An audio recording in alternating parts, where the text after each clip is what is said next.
एक उम्मीद सुनहरे ख्वाबों की जो आपने देख रखे हैं अपने बच्चों के लिए, सुनहरे कल की सूरत में। उस सुनहरे कल के लिए हम संवारते हैं आपके बच्चों का मुस्तकबिल। यूनिक ग्रुप ऑफ इंस्टीट्यूशन गुज़िश्ता 33 वर्षों से दिखा रहा है रास्तों को मंजिल, उम्मीद को रोशनी, इल्म से अमल की रवायत, बच्चों के रोशन मुस्तकबिल का जामिन।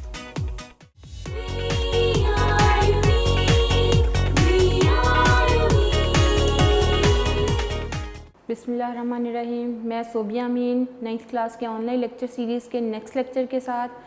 बेटा हमने स्टार्ट करनी है revision from chapter number 1।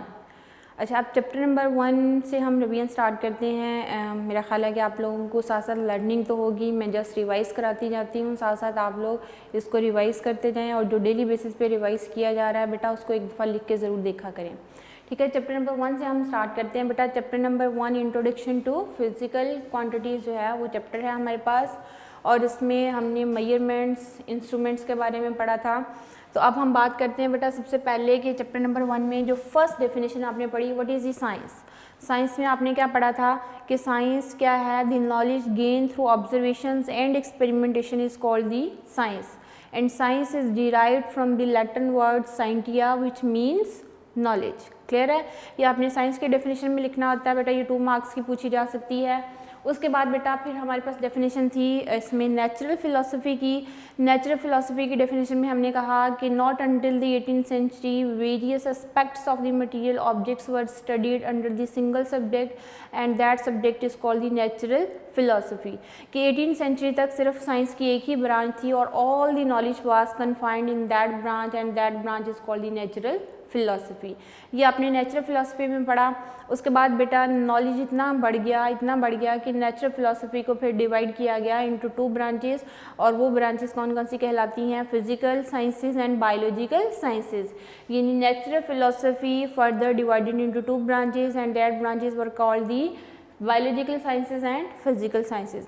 What is the biological sciences? Biological sciences concern with the living things. All the living thing knowledge were confined into biological sciences।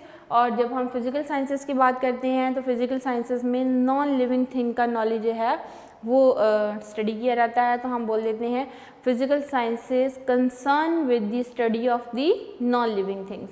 Living things concern करती है बेटा बायोलॉजिकल साइंसेस को, non living things का knowledge किसको concern करेगा? Physical sciences को। ये आप डेफिनेशन में लिख दोगे, ये डिफरेंशिएट में क्वेश्चन आ जाता है, differentiate between biological sciences and physical sciences, ये शॉर्ट क्वेश्चन पूछा जा सकता है। उसके बाद फिर बेटा हमने बात की थी ब्रांचेज ऑफ फिजिकल साइंसेज की। अगर आपसे ये क्वेश्चन पूछा जाए कि right the branches of physical sciences, तो आपके माइंड में समटाइम बच्चे क्या करते हैं? फिजिक्स की ब्रांचेस के नाम लिखाते हैं।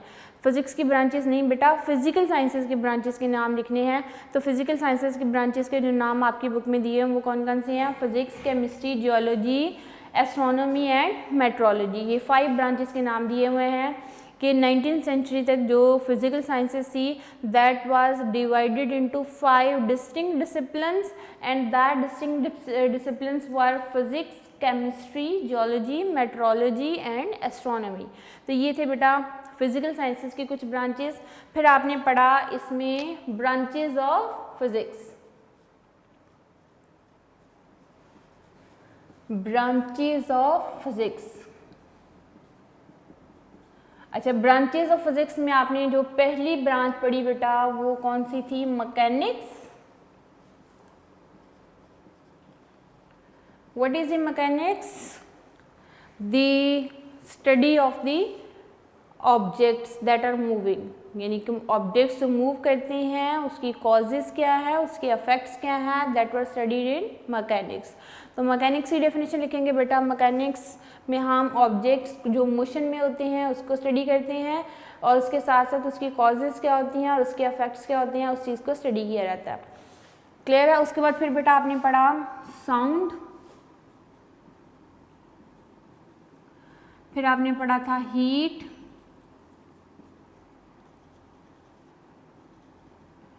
फिर आपने पढ़ा लाइट। ये सारी फिजिक्स की ब्रांचेज हैं बेटा। फिर आपने पढ़ा electricity and magnetism, electricity and magnetism. फिर नेक्स्ट ब्रांच में बेटा आपने पढ़ा एटॉमिक फिजिक्स,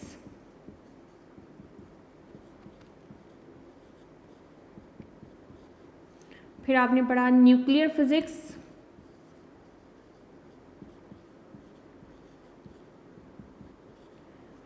फिर बेटा पढ़ा प्लाज्मा फिजिक्स,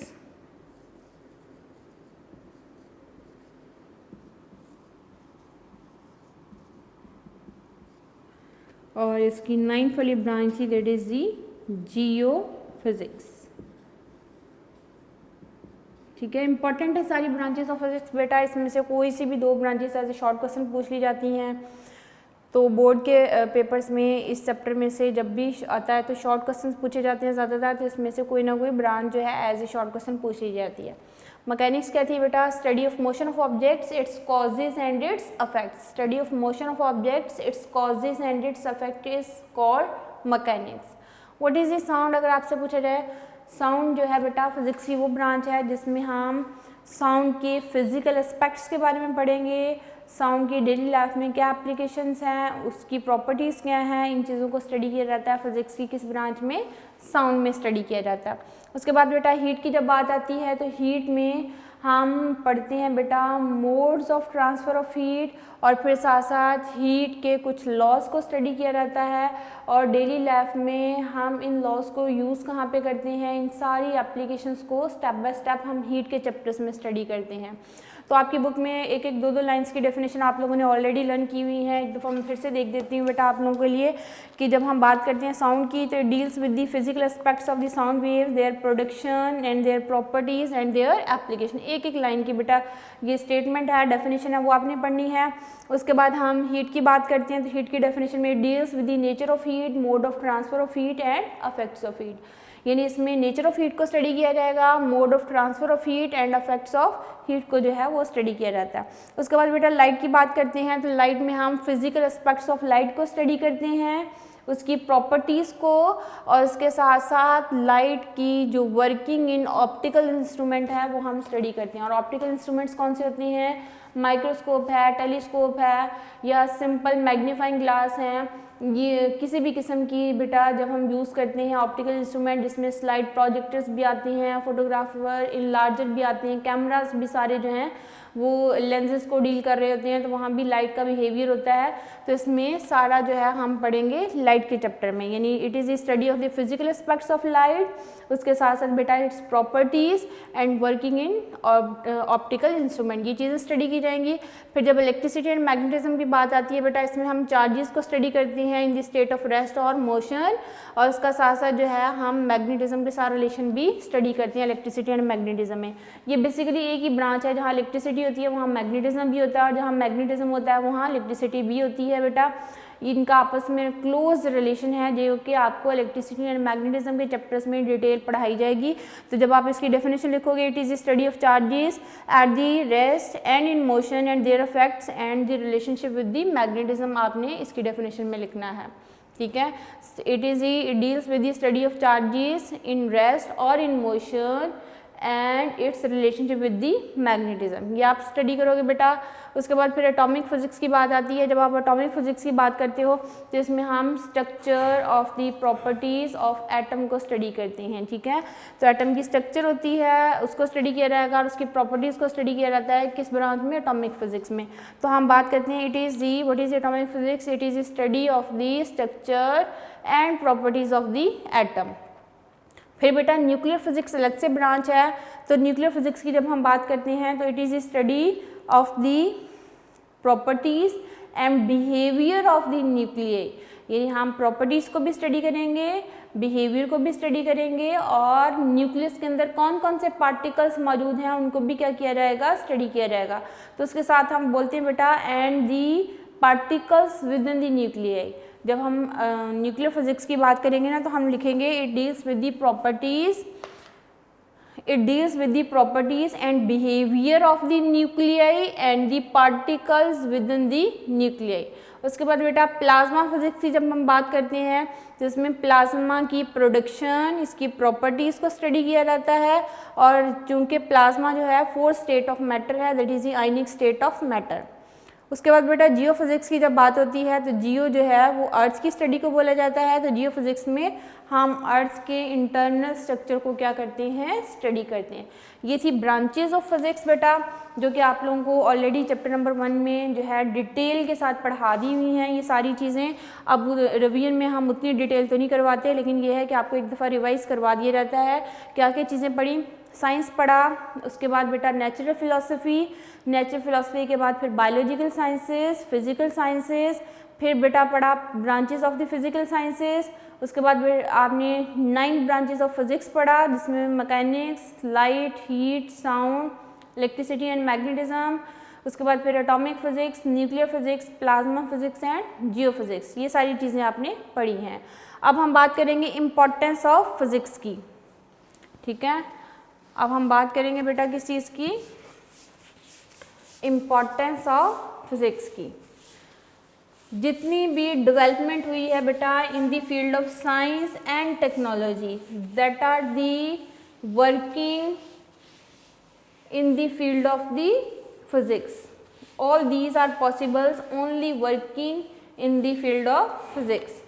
तो हम importance of physics की बात कर रहे हैं बेटा।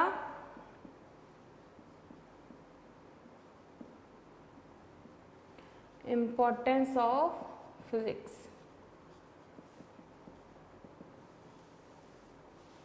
जितनी भी डेवलपमेंट हुई है in the field of the science and technology in the recent 19 and 20th century, ये all these are possibles only discoveries and the inventions in the field of physics.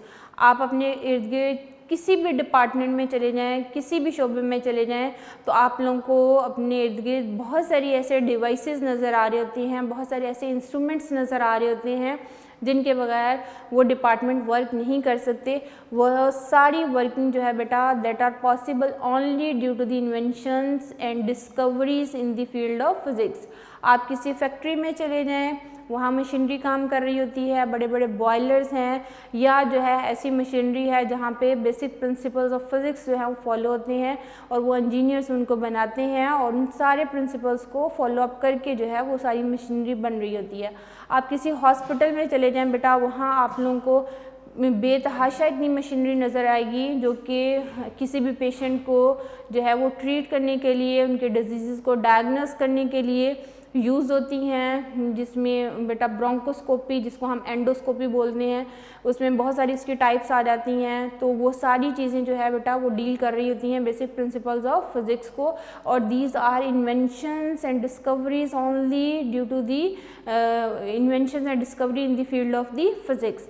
ये सारी पॉसिबल बेटा only in the field of physics है। जिसमें हम अपनी book में book के टॉपिक के लिहाज से बात करेंगे ना, तो उसमें पहले वो बात करता है बेटा, अगर आप अपनी डेली लाइफ की बात करते हो तो आप एक कार को देखते हो, ठीक है, आप उस कार पे ट्रैवल करके आते जाते हो, तो आपकी फर्स्ट ऑब्जर्वेशन अगर वहीं पे आती हैं तो कार क्या है, कार मैकेनिक्स के प्रिंसिपल्स के ऊपर वर्क कर रही होती है।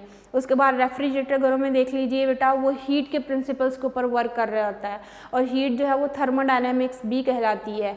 जो एयर कंडीशनर है बेटा, वो भी सेम जो है हीट एंड थर्मोडायनेमिक्स के वर्किंग प्रिंसिपल्स के ऊपर वर्क कर रहा होता है। इनका काम क्या होता है, यहाँ हीट इंजन होते हैं, हीट इंजन का काम होता है बेटा कमरे की हीट को एक्सट्रैक्ट करना है और बाहर फेंक देना है, और फिर यहाँ के टेम्परेचर को कम करते जाना है और ठंडी हवा जो है यहाँ पे आएगी। इसी तरह रेफ्रिजरेटर का काम भी क्या था, वो वहाँ भी हीट इंजन और हीट के प्रिंसिपल्स होते हैं। उसमें भी जो फ्रिज एंड रेफ्रिजरेटर का चैम्बर है, उसके अंदर जितनी बेटा हीट होगी, रेफ्रिजरेटर का काम क्या होता है, उसको एक्सट्रैक्ट करके बाहर फेंक देना।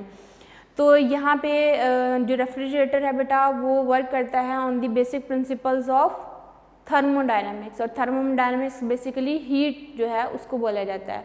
और हीट हमने कहा कि ब्रांच ऑफ फिज़िक्स है, जिसमें हम modes of transfer of heat को, इफेक्ट्स ऑफ हीट को जो है वो स्टडी करते हैं।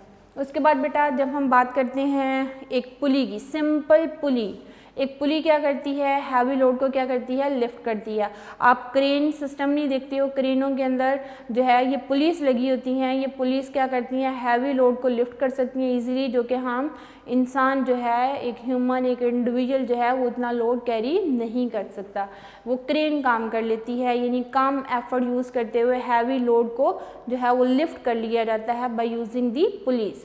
उसके बाद बेटा जब हम बात करते हैं इलेक्ट्रिसिटी की, तो हम जस्ट एक बटन को पुश करते हैं और बल्ब और लाइट्स क्या हो जाती हैं, ऑन हो जाती हैं। तो वहाँ भी basically electricity and magnetism involve होता है, वो चार्जेस रेस्ट पे हैं या मोशन में है, तो वहाँ हम बात करते हैं इलेक्ट्रिसिटी एंड मैग्नेटिज्म की। ठीक है, हम इलेक्ट्रिसिटी की मदद से ना सिर्फ जो है हीट एनर्जी प्रोड्यूस कर सकते हैं, बल्कि मैकेनिकल एनर्जी भी प्रोड्यूस कर ली जाती है। जैसे आपने एक बटन प्रेस किया तो फ़ैन ऑन हो गया, इट मीन्स के फ़ैन ने क्या किया है, इलेक्ट्रिकल एनर्जी को यूटिलाइज़ किया है और किस में कन्वर्ट कर दिया है, मैकेनिकल एनर्जी में कन्वर्ट कर दिया। सिमिलरली बेटा जब हम बात करते हैं कि एक बटन को प्रेस किया और लाइट्स ऑन होगी, तो लाइट ने क्या किया है बेटा, उसने इलेक्ट्रिकल एनर्जी को यूटिलाइज़ किया है और कन्वर्ट किस में कर दिया है, लाइट एनर्जी में कन्वर्ट कर दिया। तो इस तरह जो है ये भी बेसिकली फ़िज़िक्स की ही इन्वेंशन है और फिज़िक्स के बेसिक प्रिंसिपल्स के ऊपर ये सारी चीज़ें डील कर रही होती हैं। उसके बाद हम बात करते हैं बेटा हमारी डेली ट्रांसपोर्टेशन की, मीन्स ऑफ ट्रांसपोर्टेशन कौन सी हैं। अब मीन्स ऑफ ट्रांसपोर्टेशन की जब हम बात करते हैं, जिसमें कार है, बसेस हैं, ट्रेन है, एरोप्लेन है, जेट प्लेन है, all these are the fruits by the hard work of physicist. Physicist हैं, साइंटिस्ट हैं बेटा, जो कि काम करते हैं और उनके काम के नतीजे में ये बहुत सारी जो है मशीनरी, ट्रांसपोर्टेशन, ये सारी जो है वो इन्वेंट हो के ऐसे एप्लीकेशन जो है आप लोगों की डेली लाइफ में इंक्लूड होती जाती है। All these are the fruits by the hard work of the physicist. उसके बाद जब हम बात करते हैं बेटा मीन्स ऑफ कम्युनिकेशन की, कम्युनिकेशन के जो मीन्स हैं, ज़रिए हैं, वो कौन कौन से हैं। मीन्स ऑफ कम्युनिकेशन में टेलीविज़न आ जाता है, रेडियो आ जाता है, इंटरनेट सर्विसेज आ जाती हैं। ये सारे सॉफ्टवेयर जो हैं वो बेसिकली डिफरेंट पर्पसेस के लिए यूज़ हो रहे होते हैं और यहाँ भी बेसिक इलेक्ट्रॉनिक्स के प्रिंसिपल्स इन्वॉल्व होते हैं। तो ये भी hard work and the fruits by the hard work of the physicist. All these work on the basic principles of physics and these are the fruits by the hard work of the physicist। ये word आप लिख सकते हो इनके साथ साथ जितने भी आप यूज़ करोगे मीन्स ऑफ कम्युनिकेशन के अंदर। उसके बाद बेटा डोमेस्टिक अप्लाइंसेस की जब बात करते हैं, आपके घरों में जितनी अप्लाइंसेस यूज़ होती हैं, डोमेस्टिक अप्लाइंसेस में क्या है, वैक्यूम क्लीनर है, रेफ्रिजरेटर है, माइक्रोवेव ओवन है, वॉशिंग मशीन है, एक सिंपल आर्म फ़ैन है, एग्जॉस्ट फ़ैन है, सीलिंग फ़ैन है या फिर वो एयर कूलर का फ़ैन है। यहाँ सारी जो है चीज़ें वर्क करती हैं on the basic principles of physics and all these involve basic principles of physics and these are also the fruits by the hard work of the physicist। All these inventions are possible only due to the hard work of the physicist। तो ये चीज़ें बेटा आप लोग लिख सकते हो। अपने घर के अंदर जितनी मशीनरी यूज़ होती है उन सब के नाम लिखिए। नाम लिखने के बाद क्या लिख दीजिए, all these work on the basic principles of physics. और उसके बाद एक लाइन मज़ीद याद कर लीजिए, all these inventions are the fruits by the hard work of physicist. यानी फिजिसिस्ट ने हार्ड वर्क किया है और उनका फल जो है आप लोगों को डेली लाइफ में नज़र आता है, जिससे आपके बहुत सारे काम जो कि घंटों में होते थे अब वो कुछ सेकंड्स में, कुछ मिनट्स में हो जाते हैं।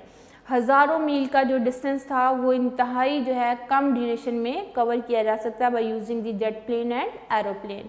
तो ये थी बेटा डोमेस्टिक अप्लाइंसेस की बात की। फिर हमने बात की है मीन्स ऑफ कम्युनिकेशन की बात की, फिर हमने बात की है बेटा मीन्स ऑफ ट्रांसपोर्टेशन की। अब हम सिंपल जो है एक सेल फ़ोन की बात करते हैं। सेल फ़ोन जो है आपकी एक हथेली से भी कम साइज़ का फ़ोन है, जिसके अंदर इतने सारे सॉफ्टवेयर्स हैं कि जो कि एक मिनी कंप्यूटर का काम दे रहा होता है। इस बेटा सेल फ़ोन से ना सिर्फ आप अपने मैसेजेस को विद इन सेकेंड्स जो है एक जगह से दूसरी जगह तक ट्रांसमिट कर सकते हो, आप दूसरे के साथ कम्युनिकेट कर सकते हो, दूसरे से बात कर सकते हो, अपने ग्राफिक्स, अपनी पिक्चर्स एक जगह से दूसरी जगह तक सेंड कर सकते हो। ये एक मिनी कंप्यूटर है। आपने कोई मेल भेजनी है या आपने कोई प्रेजेंटेशन रेडी करनी है, यानी कि किसी भी किस्म का कोई काम है ना, वो आप अपने सेल फ़ोन से ले सकते हो। और आपको पता है कि आज के दौर में इतने सॉफ्टवेयर आ चुके हैं जिससे आप अपने उसमें सेल फ़ोन में इंस्टॉल करते हो, तो आप जो है बहुत सारा काम जो है वो अपने सेल फ़ोन से ले सकते हैं, जो कि आप पहले लैपटॉप से लेते थे। तो ये थी बेटा inventions in the field of physics. तो ये सारी चीज़ें जो आप अपने इर्द गिर्द देखते हो, यहाँ बहुत सारी ऐसी चीज़ें हैं, बहुत सारी मशीनरी ऐसी है जहाँ फिज़िक्स इन्वॉल्व होती है, फिज़िक्स के बेसिक प्रिंसिपल्स इन्वॉल्व होते हैं। इवन अगर आप अपनी बॉडी की बात करते हो बेटा, आप यहाँ पे खड़े हो, बैठे हो, basic principles of physics involve होते हैं। इस यूनिवर्स को अगर हम बात करते हैं कि अर्थ कैसे रिवॉल्व करती है, मून कैसे रिवॉल्व करता है, सैटेलाइट्स कैसे रिवॉल्व करती हैं, किस तरह से इंफॉर्मेशन सेंड की जाती हैं, यहाँ सारी जगहों पे बेटा प्रिंसिपल्स ऑफ फिज़िक्स इन्वॉल्व हैं। और अगर आप इन सारी चीज़ों को डिटेल के साथ पढ़ो तो तब आपको पता चलता है कि किस तरह से इंजीनियर्स एंड साइंटिस्ट ने मिलकर ये मशीनरी इन्वेंट की है। और ये मशीनरी जो है ह्यूमन के बेनिफिट के लिए ही बनाई गई है, ताकि आपकी ज़िंदगी, आपकी लाइफ ज़्यादा जो है वो कंफर्टेबल बनती जाए। और इस कंफर्टेबल के नतीजे में जो है ये हुआ है कि बेटा के सम टाइम आपको पता है कि एक चीज़ के पॉजिटिव इफ़ेक्ट्स भी होते हैं, नेगेटिव इफ़ेक्ट्स भी होते हैं। जहाँ साइंस में बहुत सारी इन्वेंशंस हुई हैं, उसके साथ साथ इसके बैड इफ़ेक्ट्स भी इन्वायरमेंट में कैसे आए हैं बेटा, कि जब मशीनरी वर्क करती है तो बहुत ज़्यादा जो है प्रोड्यूस होती है, नॉइज़ प्रोड्यूस होती है, हीट प्रोड्यूस होती है। नॉइज़ एंड हीट जो है वो सरप्लस एनर्जी के तौर पे हमारे इन्वायरमेंट में आ जाती है। उससे इन्वायरमेंट के जो टेम्परेचर में अफेक्ट आता है, उसका temperature day by day increase हो रहा है। सिर्फ क्या है कि एनर्जी जो है, हीट एनर्जी के इंक्रीज़ होने से ये सारी जो है वो अफेक्ट्स आ रहे हैं। उसके साथ साथ नॉइज़ भी जो प्रोड्यूस होती है मशीनरी की वजह से, उसके भी अफेक्ट्स आ रही हैं। तो इन्वायरमेंटल पोल्यूशन की जो क्वांटिटी है उसमें इंक्रीज़ आता जा रहा है। ये एक बेटा बैड इफ़ेक्ट है इसका। और आपको पता है कि जहाँ हर चीज़ का एक पॉजिटिव इफ़ेक्ट होता है तो नेगेटिव इफ़ेक्ट क्या है। अगर हम न्यूक्लियर एनर्जी की बात करते हैं ना बेटा, तो न्यूक्लियर एनर्जी इलेक्ट्रिसिटी भी प्रोड्यूस करती है, और न्यूक्लियर एनर्जी से न्यूक्लियर वेपन्स भी बनाए जाते हैं। और आपको पता है न्यूक्लियर वेपन्स जो होते हैं वो डेडली वेपन्स हैं, जो कि बहुत ज़्यादा डिस्ट्रक्शन प्रोड्यूस कर सकते हैं। तो ये थे कुछ negative effect of the scientific inventions on the environment. तो ये बेटा हमने बात की है इसकी इंपॉर्टेंस ऑफ फिजिक्स की। एज ए लॉन्ग क्वेश्चन जब भी आए तो आपने इसको हेडिंग्स के साथ लिखना है। मेन हेडिंग मैं फिर से एक दफ़ा रिवाइज कर देती हूँ बेटा। पहले तो पैराग्राफ लिखना है कि with the development in the field of science and technology, जितनी इन्वेंशंस, जितनी डिस्कवरीज हुई हैं, all these are possibles only due to the hard work in the field of physics. हम अपने इर्द गिर्द कोई ऐसा डिवाइस, कोई ऐसी चीज़ नहीं जानते जहाँ फिज़िक्स इन्वॉल्व ना हो। हम हार्डली ही अपने इर्द गिर्द शायद ही कोई ऐसा डिवाइस, शायद ही कोई ऐसी चीज़ जान पाएँ जहाँ फिज़िक्स इन्वॉल्व ना हो। आपका उठना बैठना, आपके इर्द गिर्द जितनी मशीनरी वर्क कर रही है, घरों के अंदर जितने डोमेस्टिक अप्लाइंसेस हैं, इलेक्ट्रिसिटी से लेके ईच एंड एवरीथिंग, वहाँ जो है क्या चीज़ इन्वॉल्व है, फिज़िक्स एंड फिज़िक्स के बेसिक प्रिंसिपल्स इन्वॉल्व है।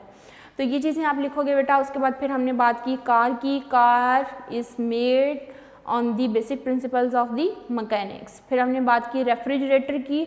Refrigerator works on the basic principles of the heat और थर्मोडायनामिक्स। फिर हमने बात की बेटा इलेक्ट्रिसिटी की। Electricity is not only use to run the fan but it can also use to light the bulb. तो ये चीज़ें आप लिख सकते हो। फिर बात की बेटा हमने मीन्स ऑफ ट्रांसपोर्टेशन की। तो मीन्स ऑफ ट्रांसपोर्टेशन में आप लिखोगे means of transportation such as car, buses, aeroplane, train, all these are work on the basic principles of physics and these are the fruits by the hard work of the physicists। ये लिखोगे बेटा आप। फिर हमने बात की है domestic appliances की, उसकी हेडिंग दोगे और डोमेस्टिक अप्लाइंसेस में लिखोगे the domestic appliances such as air conditioner, microwave oven, washing machine, ceiling fan, exhaust fan, vacuum cleaner, etc. All these are work on the basic principles of physics and these are also the fruits by the hard work of the physicists। फिर बात करेंगे बेटा means of communication की। Means of communication such as telephone, television, internet, cell phone, mobile phone, all these are also work on the basic principles of physics. उसके बाद cell phone की बात करेंगे। Cell phone that is very smaller in size that makes our life more easy and comfortable in such a way that we can send messages to any friend, we can send text and mail to any friend or any other places in 1 second. We can entertain ourselves by seeing the pictures and playing the video games and other etc. And we can also use different types of the software from our cell phone for different purposes, and these are also work on the basic principles of physics. These are also work on the electronics principles, and we can say that these are also the fruits by the hard work of the physicists. These are some effects that have positive effect on our society, but there is also the negative and the destructive effect of the scientific inventions on our environment. And what is that? These scientific inventions produce too much environmental pollution, and these scientific inventions in such a way that these are the deadly atomic weapons, and these cause also the destruction in the society. One is the environmental pollution and second is the deadly atomic weapons that produce destruction in the society. These are the negative effects of the scientific inventions.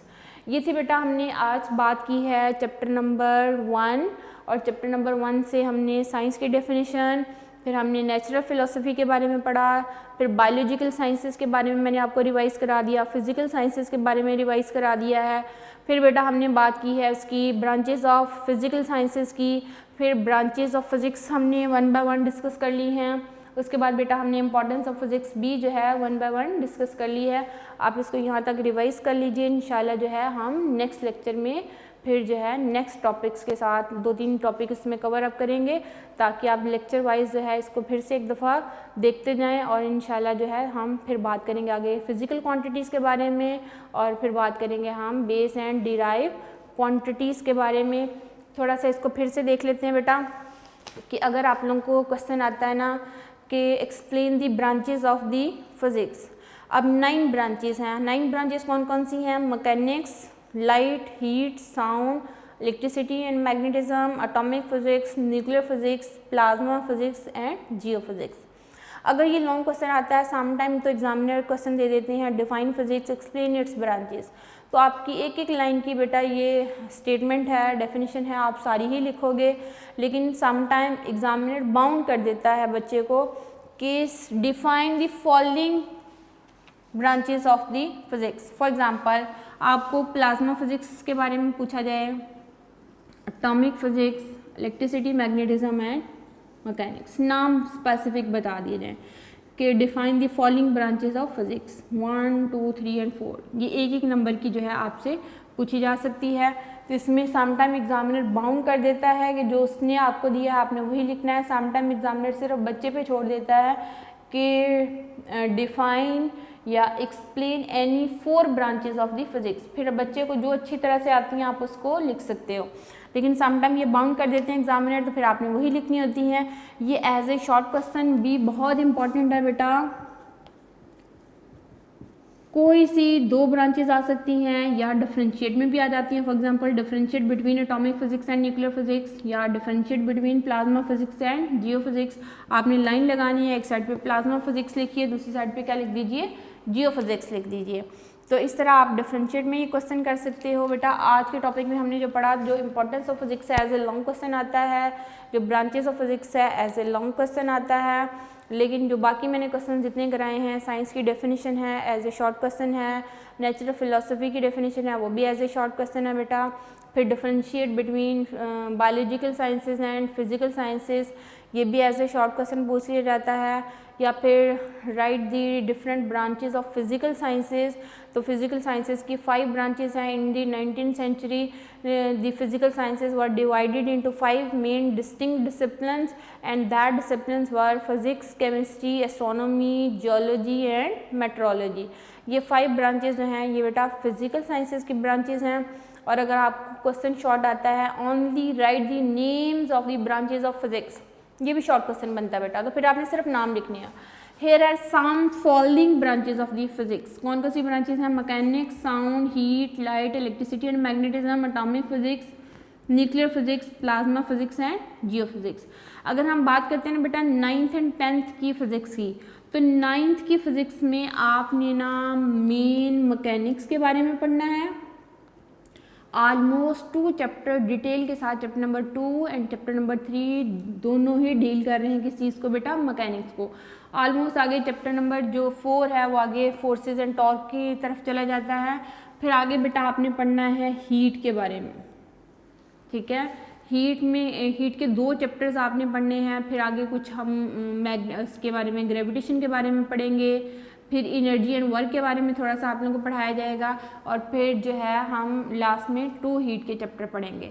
लेकिन बाकी जितनी branches है ना बेटा, जिसमें sound, light, electricity and magnetism, atomic physics, nuclear physics, ये plasma and जियो तो है 10th में भी कवर नहीं हो रहे, लेकिन ये ब्रांचेस जो है बेटा ये डिटेल के साथ आपने पढ़नी है 10th की फिजिक्स में।